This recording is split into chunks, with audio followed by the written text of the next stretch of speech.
찬양해 겸손하게 우리 무릎 꿇고 주 이름 앞에 영광 돌리세 모두 절하세 독생자 예수 주님께 찬양 드리리 모든 영광과 존귀 왕력 받으소서 받으소서 모든 영광과 존귀 왕력 받으소서 받으소서 그리스도 살아계신 하나님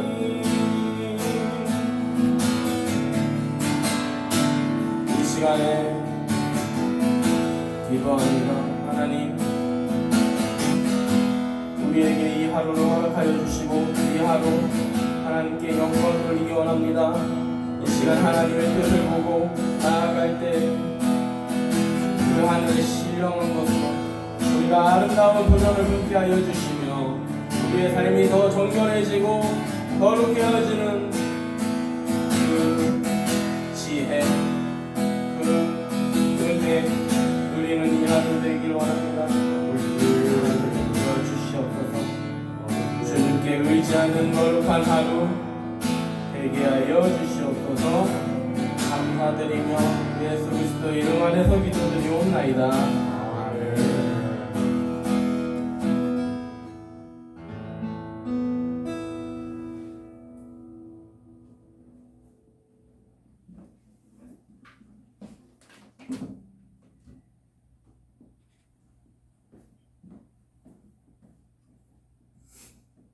하나님의 말씀 찾아보겠습니다. 이사야서 65장입니다. 이사야서 65장 구약성경 1047면에 있습니다. 구약성경 1047면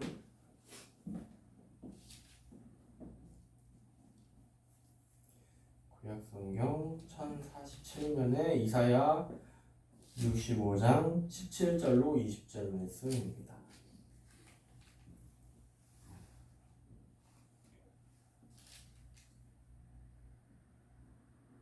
1047년에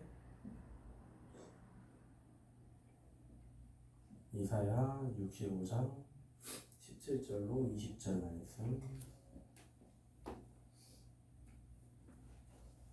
1047년에 있습니다.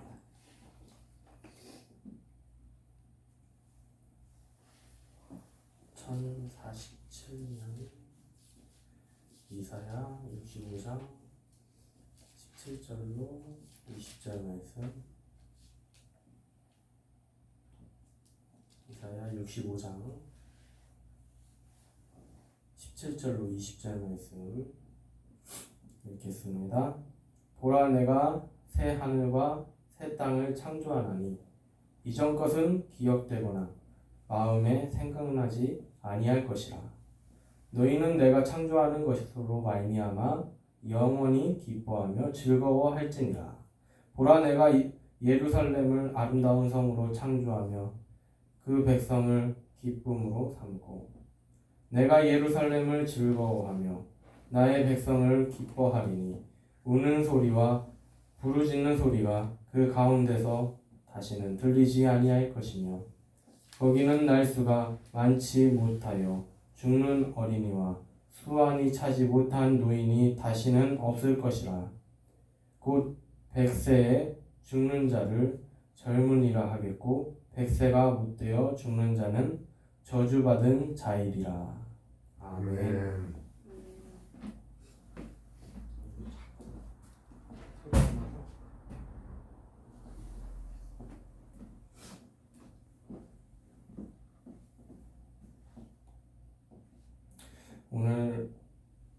말씀 제목은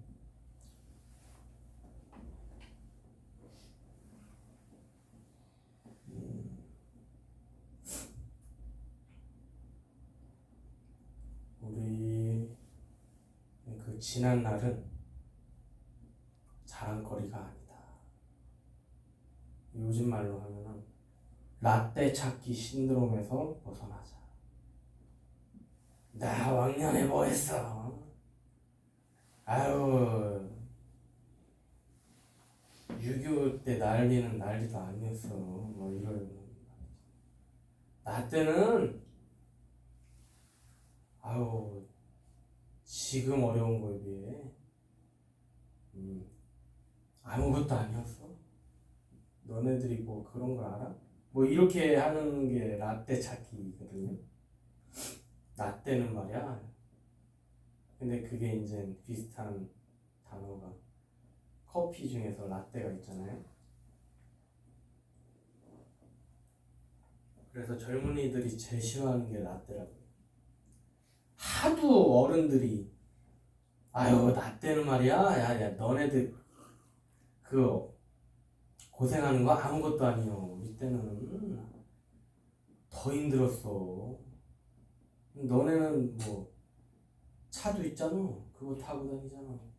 우리는 저거 산 하나 넘고 막 기본적으로 다녔어. 뭐 이런 식으로. 그러면은 젊은이들이 그거 듣고서 아 그래도 우리 마음 못 알아봤지네. 아 꼰대네. 막 이렇게 하거든요. 꼰대가 무슨 말인지 아시죠? 네, 많이 들어보셨죠. 네. 근데 그거 찾아봤자 나 때는 말이야 이런 거 찾아봤자 소용없다. 주님이 말씀하셨어요. 말씀 참 기가 막혀요. 말씀. 이사야 65장의 말씀은 우리 믿음의 종착지, 부활하신 예수님이 이 세상의 통치자로 오심을 이야기하고 있습니다.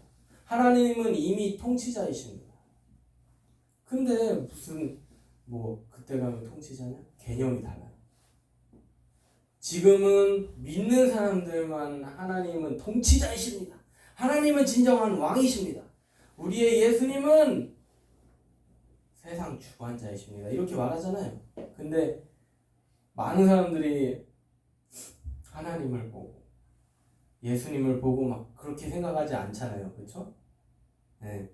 그때가 되면 주님이 다시 오시면 세상 모든 민족들이 진짜 왕으로 모시는 진짜 하나님이 보이는 거예요. 모든 사람에게 멸망의 때이기도 하죠. 하나님 그 권세와 능력으로 이 세상을 이제 없애 멸망시키고 그러면서 새 나라 오늘 말씀에 어떻게 돼요? 새 하늘과 새 땅 하나님의 나라가 이제 임하면서 그러면서 천국과 지옥 심판을 하시고 당연히 새 하늘과 새 땅은 누구의 것이에요? 하나님의 것. 예, 하나님의 것, 하나님을 믿는 사람들의 것이죠. 그리로 데려가시는 것. 안 믿었던 사람들은요, 지옥으로 멸망당하는 겁니다. 그때를 두 글자로 재림. 왜요? 다시 임하신다. 다시 임하신다. 누가요? 예수님. 예, 예수님이 다시 임하신다. 그래서 말씀에는 이렇게 얘기합니다. 주님이 오시는 걸 보면은요, 막 영광스럽게 생각하잖아요. 근데 성경 말씀에서는 주님이 오시는 걸 보면 슬피 울리라 말씀했어요. 뭐예요? 멸망당할 사람들이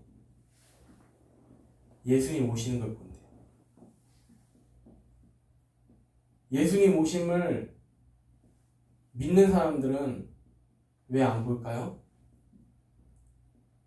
그 전에 주님의 말씀에 의해서 주님이 예비하신 그 훈련, 옛날에 이스라엘 민족들이 광야 생활했던 그 모습대로 하나님이 피난처로 이렇게 이끄시는 거예요. 휴지 앞에 있습니다.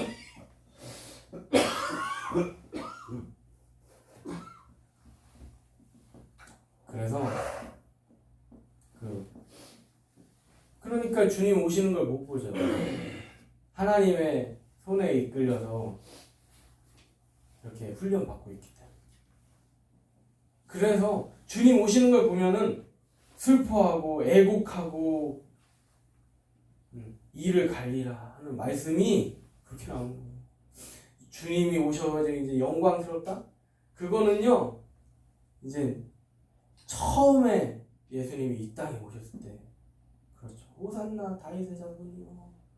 그렇게 이제 실현된 거고, 주님이 오시는 거 보면은 큰일 납니다. 멸망당하는 거예요. 그대로. 그러니까 주님을 피하는 의미가 아니라 그 전에 환란이 오고 먼저 유혹이 오고 환란이 오고 그렇게 해서 그 환란할 때 하나님의 말씀대로 피난처, 훈련의 길, 더 연단받는 길 그쪽으로 가야 되는데 아유 나는 이 세상이 좋아 그러면 이 세상이 그냥 남아있는 거야. 근데 하나님이 예비하신 곳에 이렇게 가면은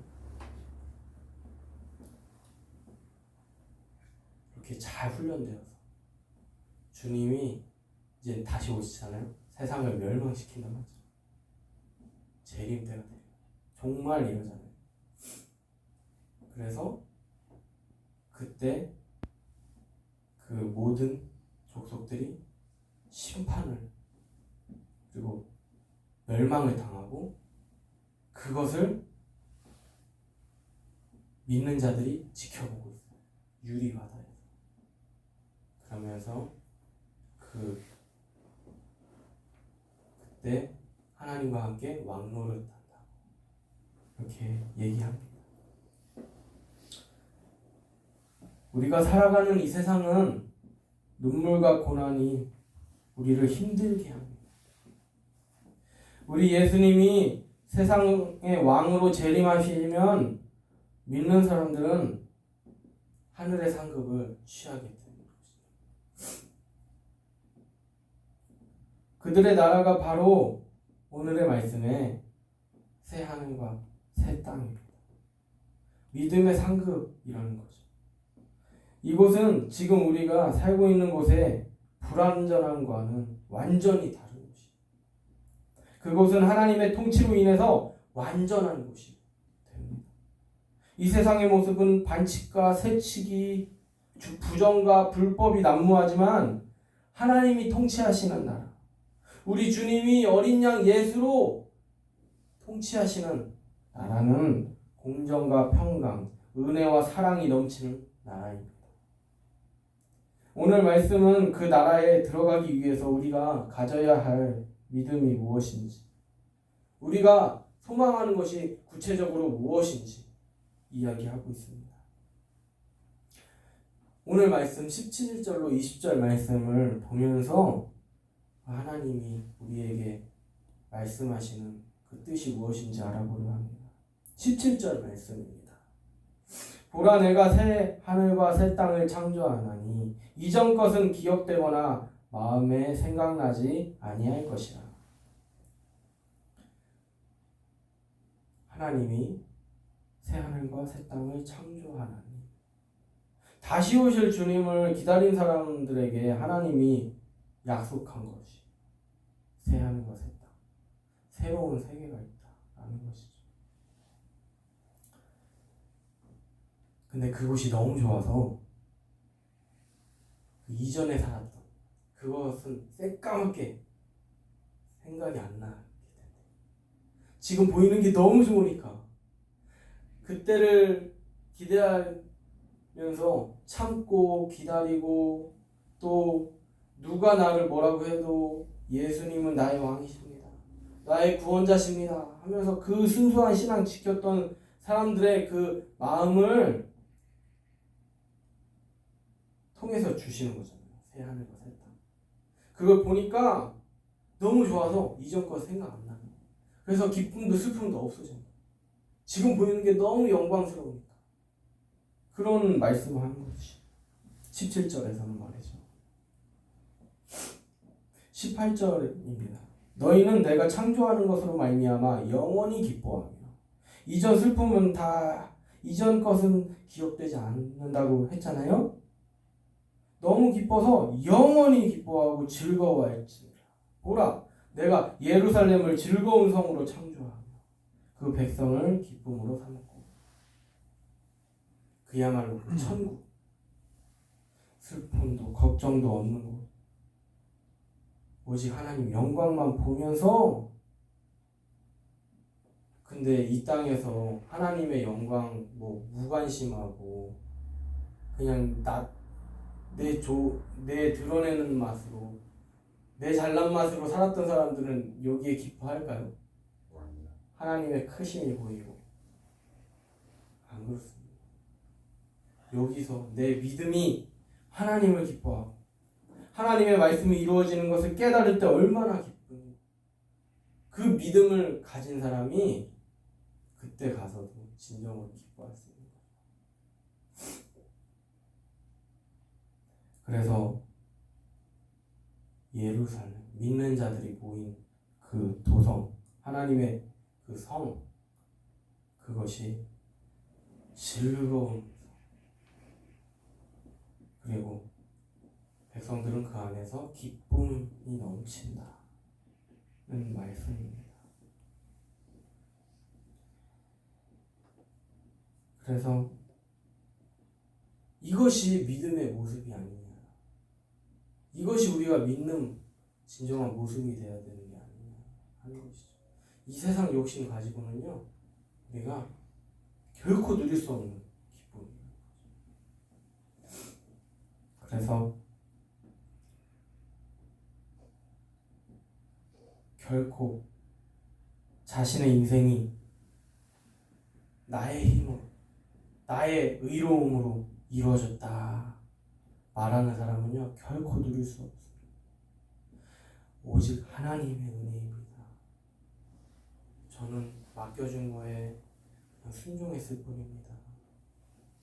하나님이 나를 가장 좋은 것으로 예비해 주셨습니다 하는 그 믿음을 얘기하는 것입니다. 19절입니다. 내가 예루살렘을 즐거워하며 나의 백성을 기뻐하리니 우는 소리와 부르짖는 소리가 그 가운데서 다시는 들리지 아니할 것이며, 하나님은 그 자녀들을 사랑하셔서 그들의 눈물과 근심을 그치게 하십니다. 그래서 예수님이 좋은 거예요. 그러니까 하나님이 좋은 겁니다. 왜 좋아요? 단순히 위대하다고 해서 좋습니까? 아니에요. 그래서 우리 주님이 말씀하신 대로 하나님의 이 말씀처럼 이전 것은 생각할 필요 하나도 없다. 그때 그 아름다운 나라에 들어가면, 그 하나님의 나라에 들어가면 아무것도 아니다. 기억도 안 난다. 그냥 거기에 너무 좋고 행복한 뿐이다 말씀하셨어요. 그래서 네 자랑하지 마라, 네 힘들었던 거 막 내세우지 마라, 이렇게 얘기한 게 아니라 그냥 자연스럽게 그때가 되면 더 좋은 거 있으니까 기억도 안 나게 돼. 그러니까 우리는 이 말씀을 이 세상에서 내가 얼마나 고생했어, 이런 거 드러낼 필요 하나도 없다는 것이죠. 하나님은 그 자녀들을 사랑하셔서 그들의 눈물과 근심을 그치게 합니다. 우리의 마음을 아셔서 우리가 그것을 알려면 하나님이 알려주십니다. 하나님이 길을 열어주십니다. 하나님이 우리의 상한 마음을 회복시켜 주십니다. 20절입니다. 거기는 날수가 많지 못하여 죽는 어린이와 수완이 차지 못한 노인이 다시는 없을 것이라. 곧 100세에 죽는 자를 젊은이라 하겠고 100세가 못되어 죽는 자는 저주받은 자이리라. 우리에게 도사리는 저주와 위협 가운데에서도 하나님은 우리의 방패가 되어 주십니다. 이것들이 모두 믿음의 축복이라는 것이죠. 끝까지 믿음 지켜서 새 하늘과 새 땅의 주인공이 되기를 사모하기 원합니다. 오늘 말씀을 정리하면 하나님이 우리에게 구원의 약속을 하셨습니다. 그것은 하나님의 통치로 모든 불의가 없는 나라입니다. 우리가 이것을 맛보면 다시는 옛것이 생각 안 나고 보이는 아름다움의 주인공이 된다고 한 것처럼 구원받은 성도는 자신의 죄된 생각에 머무르지 않고 자신의 의를 세우지 않고 자신의 잘난 것을 세우지 않고 우리를 사랑하시는 하나님이 나를 축복하신다, 나를 보호하신다, 내게 은혜 내려주신다 하는 그 생각 때문에 그 죄의 습성이 끊어지게 됩니다. 그러나 말씀 안 보고 묵상 안 하고 기도 안 하면요, 그 안에서 하나님의 은혜를 발견하지 못하면 여전히 죄에 빠집니다. 그냥 다짐하고 결심하고 맹세해도 뒤돌아서면요, 그 말씀을 묵상하고 기도하고 하지 않으면 또 죄 짓는 그런 사람이 되는 것이. 그러나 항상 말씀을 새기고 그 말씀을 이루려고 내가 어떻게 해야 되는지 기도한 사람은요, 죄에서 멀어지는 것이에요. 그리고 누구랑 가까워져요? 하나님하고 가까워지는 것입니다.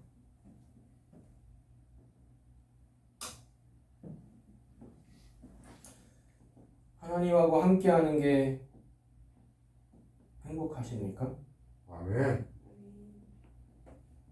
어떻게 행복한지 한 번씩 말해볼 수 있을까요? 예. 세포가 늘어날 정도로 희귀와 정열을 느낍니다. 하나님 말씀 볼 때는 어떤 느낌이 들까요? 왜 그냥 의무감이 아니라 하나님이 주시는 즐거움이 있을까요?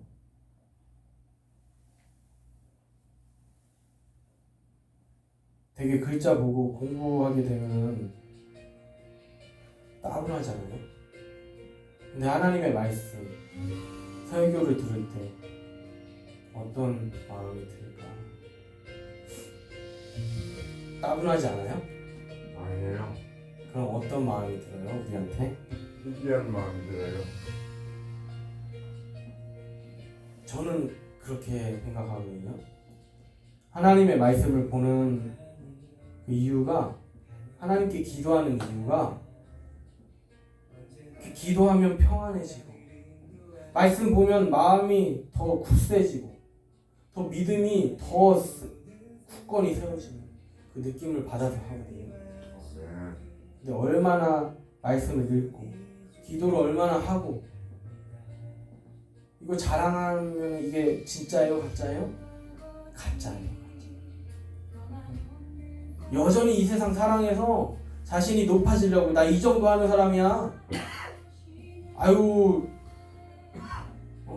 금식 정도는 해야지, 말씀 이거 막 몇천 독은 해야지, 성경책 그래야지 목회하지, 그래야지 신앙생활하지. 가짜입니다. 저는요, 한 구절만 봐도 하나님의 은혜가 너무 절여서, 너무 감사해서, 그래서 하루에 몇 장씩이라도 읽습니다. 하나님 말씀이 너무 좋아요. 기도할 때도 하나님과 소통해서 하나님을 영적으로 느끼는 게 얼마나 행복한지, 그래서 기도합니다. 네. 그래서 힘들어도 하나님께 기도하고, 즐거울 때도 더 축복이 내려주시고 남 안 되는 거 봤을 때도 그 사람을 위해서 기도해 줄 수 있는 것이 하나님이 역사하신다고 생각하면 얼마나 기대가 되고 얼마나 그것이 아름다운 모습인지 알기 때문에 기도하는 것입니다. 말씀 한 자 더 본다고 해서 막 그 사람이 선해지는 것이 아닙니다. 하나님을 느껴야 합니다. 이게 목적이 돼요. 하나님의 사랑을 깨달아야 합니다. 하나님의 그 은혜를 깨달아야 합니다. 하나님이 우리에게 어떤 은혜를 주셨는지, 우리를 만나주신 은혜, 우리를 구원시킨 은혜, 우리를 정결하게 하신 은혜, 우리에게 그 예비된 곳을 얘기해 주시고 말씀해 주시고 또 그곳으로 인도하시는 은혜, 우리가 그것을 느껴야 하는 것입니다. 무엇보다도 우리의 모든 그런 조건들, 상황들을 다 제쳐두고 우리 있는 모습 그대로 사랑하시는 그 주님의 그 사랑과 관심이 우리에게 보이느냐, 이게 중요한 것입니다. 그 큰 사랑 우리가 실천, 감격해. 아니 그 사랑을 느껴지지도 않는데 어떻게 사랑을 전할 수 있겠어요? 어떻게 그것을 말할 수 있겠어요, 다른 사람에게? 우리는 하나님의 자녀입니다. 우리가 그 사실을 믿으면 죄된 생각에서 멀어지게 됩니다. 누구랑 가까워져요? 하나님과 가까워지는 거죠. 그래서 하나님께 기도하기 원합니다. 아멘. 믿음이 부족합니까? 그럼 믿음을 더 달라고 기도하기 원합니다. 아멘. 죄 가운데 있습니까? 그럼 회개의 영을 달라고 하기 기도하기 원합니다. 아멘. 문제가 있습니까? 기도 제목이 있습니까? 그럼 하나님이 해결해 달라고. 하나님이 우리에게 지혜 달라고. 그래서 우리가 그 길, 하나님이 만들어주신 그 길 순종하고 따라가게 달라고. 이 시간 주여 세 번 부르시고 기도하겠습니다. 주여, 주여.